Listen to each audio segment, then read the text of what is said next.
Hi, it's Lee from Aussie Liberty. Today I want to talk about meth. Not that I use it, though I have seen Breaking Bad. The reason I want to talk about it is because it is basically, the current boogeyman in the drug war. And yesterday there was an announcement that Western Australian police will have the ability to declare certain roads to be sort of drug courier hotspots, and they can basically, for 14 days, search any car they like in that section of road. Of course, it doesn't apply to metropolitan roads, only the country roads, so lucky country people. But there's a lot of hyperventilating going on in the political system at the moment against meth, and I want to talk about how to get rid of it forever. That's something which pretty much no other politician can talk about, and it's because they don't really understand what they're talking about when they talk about prohibition. And so I'm going to give it to you right now. Easy, simple, legalize drugs. That's it. If you legalize drugs, you'd get rid of crystal methamphetamine, which is what they're talking about, what ICE is, overnight. And the reason that is because ICE only exists because of prohibition. So when you make something illegal, you increase, you sort of create this raft of incentives that change kind of how people go about producing those things. Because it's not like if you ban drugs, people don't want to stop taking them. Of course they want to keep taking them. So they come up with new ways to satisfy, criminals come up with new ways to satisfy that demand.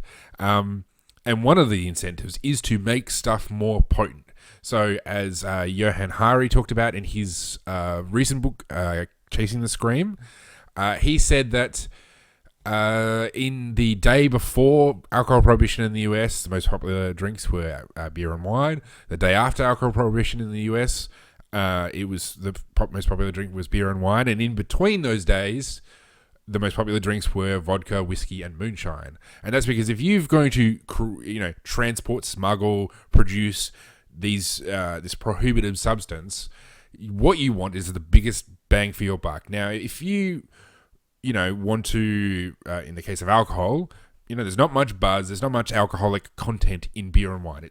That's why people drink it. They want a little bit of a buzz, they want to have a bit of fun, they don't want to necessarily get completely wasted every single time.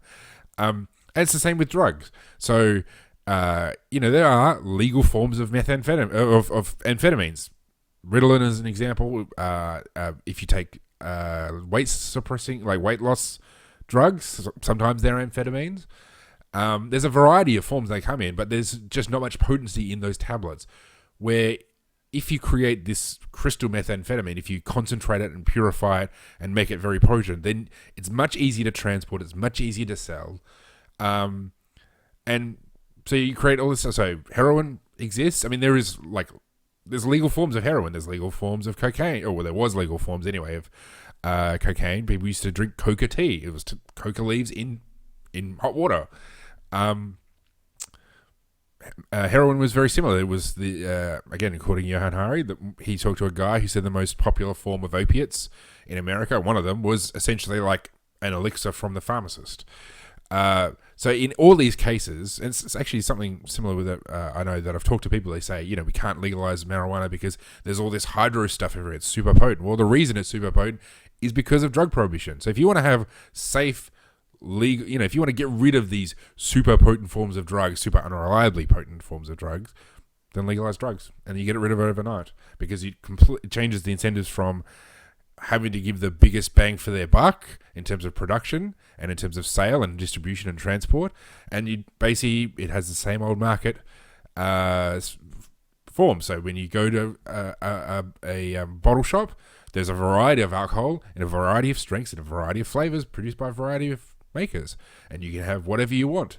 Same actually what they're finding in Colorado with the legalization of recreational marijuana is you can go in there and you can have lollies and chocolates and all these different things, and of course, weed you can smoke, and it's in different potencies, because they can go into a lab and say it's this is the potency of this particular form, this is the potency of this particular form, and then consumers can decide how potent they want to have their buzz. So that's it. That's how you want to get rid of ICE. All those politicians who are watching my show, of course, I know all of you are. It's simple. Just go out tomorrow, promise to legalize drugs, make them legal, and then ICE disappears overnight. I'm Lee from Aussie Liberty. Thanks for joining me.